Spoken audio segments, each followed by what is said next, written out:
Hey everybody, this is Mr. Forster again. So this is a week 1 overview. I'm going to try to cover some of the things that you'll be learning about in week 1, in both in Canvas and the ebook with Pearson Plus and the MyTLab for the simulation. So let me start by sharing my screen. Okay, here we go. Okay, so when you get started in Canvas, again, you're going to come to this your main page, go to your modules. You already know about where to find the tutoring services, so I'm going to shrink that here a bit. You've looked at your syllabus. I'm going to shrink that one here. You should have already watched all these videos. If you haven't, you need to watch the videos and stuff. Shrink that one here. Now we look at week 1, and you're watching this video because you clicked right here on the overview, okay? Again, reminder, you have to have a paid account by Saturday, 9 p.m. No temporary accounts will be allowed beyond Saturday, 9 p.m. So if you have a temp account that's not paid for by Saturday and made it a paid account, then you're going to get dropped from the class. If you don't have the $80 or so to be able to purchase for this class, then you're going to need to take the class in the next semester. Okay. What's due in this class this week and stuff? You have homework in MyTLab. You have to read the ebook in chapter 1 and then take the chapter 1 study test. Okay. Chapter test. Sorry about that. So in the homework, so when I click on here, it's going to take me to the MyTLab page, and then I'm going to be able to log into the MyTLab, and I can then work on the training assessments. So I made life a little bit simpler for me. So when I click on here, it takes me to a page over like here. You click on the little tile inside of MyTLab, right? Because you set up a paid account, and then it takes you to this right screen. And now you see in week 1, you have the Windows training and assessment. And this just reminds you that you have to go back over to Canvas to take the chapter 1 quiz, okay? So if I click on the Windows trainings, what are some of the things that you're going to be learning about in Windows this week? Okay. Now I want to refresh the screen just to make sure that Zoom is picking up because sometimes pop-ups don't always pick it. So give me a second. Okay. Here we go. Got it. So what are some of the things you're going to learn about in Windows? You're going to learn about, customizing the start menu, the taskbar, starting program, moving and sizing. You probably already know how to do that kind of stuff. However, the snipping tool, really good tool. I use it all the time, whatever, stuff like that. Okay. Adjusting account settings, installing and uninstalling programs, backing things up, just clean up, all sorts of stuff. Look, there's 19 different tasks that you'll have to demonstrate some knowledge in both the training and the assessments. Again, what's the difference between the trainings and the assessments? I don't keep any of the scores for your letter grade based upon the trainings. Why? Because it has a learning aid. It's showing you how to do things, right? When you go through and you hit submit, when you hit the learning aid, when you hit the learning aid, it's going to show you one way. Okay, well, maybe it's not the way I worked or whatever. Maybe there's a problem with my computer. I don't know, whatever. When you finish and you hit submit, you leave some time to go back and view your submission, look at your review assignment score over here on the left, whatever, right? And then you can see the alternative methods to doing the ones you got wrong, and then go back and redo those assignments in the training and the assessment. Again, what's the difference between a training and assessment?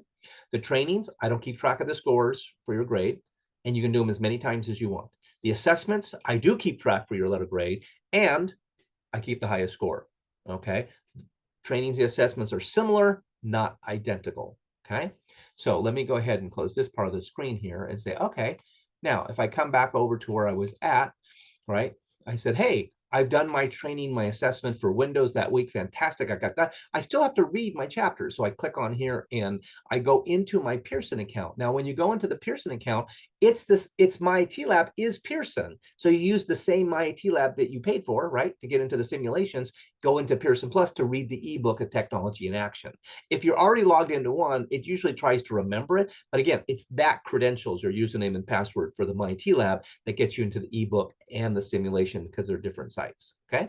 So when you click on that, it's going to take you into the page, and you should be able to look at the chapter, which is going to look something like, here's the book. And then you're going to come down here into chapter 1, okay? And you're going to, what are you going to do? You're going to read chapter 1, okay? And so I think in some of this, if I pull this aside for a second, sorry about that. And let me look at what's in chapter 1. Back up. Okay, these are some of the things that you're going to learn about in the ebook in chapter 1 when you're reading chapter 1, right? Various technology tools that happen on a global issue, a global level, whatever. How technology is changing. I mean, we all know that, but again, it's an introductory chapter, right? How it affects our lives. Why is literacy so important and stuff? I mean, don't everybody know anything about computers? It's like, well, we know how to use phones. We know how to use tablets and stuff, but what is a computer? It goes beyond just simply only the phone. The phone is a good computer. It's a small portion of it, but it's completely limited to what it's about. So what are other things that we're going to learn about, and why is literacy important? Okay. What is artificial intelligence? I mean, just a general thing or whatever about that. Ethics, behavioral influences, right? How technology creates ethical challenges. Just because I have the ability to copy a software program does not make it legal. Should I be doing that? If I buy a program, can I give it to a friend? We already know that kind of experience and stuff with Netflix accounts. Like, oh, are you sharing your password, username, and login with with Netflix to your friends or your relatives? Yeah, they don't like that, do they? Yeah. So these are some of the things that are going to be in the chapter 1. So if I bounce back over to my course outline in my Canvas modules, what is week 1? What are the 3 things that you really need to do? You need to go through the MyTLab Windows training and assessments and get that done before Saturday. You need to read the ebook, okay, for chapter 1. There's an audio PowerPoint, which is just an overview. The audio is just an overview. It's not meant to replace the reading.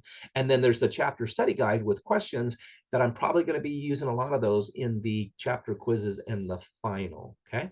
And then you have to actually take the chapter 1 quiz, which typically is 25 questions, okay? Anyway, hopefully this kind of helps you get kind of an idea of where this track is going to go on. Just a little peek. Week 2, see down here? Oh, yeah, a lot of stuff. This is where things going to start to pick up really, really fast, and you have a lot of work to get done in week 2. Anyway, you know what? Let's just focus on week 1. So you guys have a great day. Let me go ahead and stop my sharing, okay? And we'll see you in the next video, okay?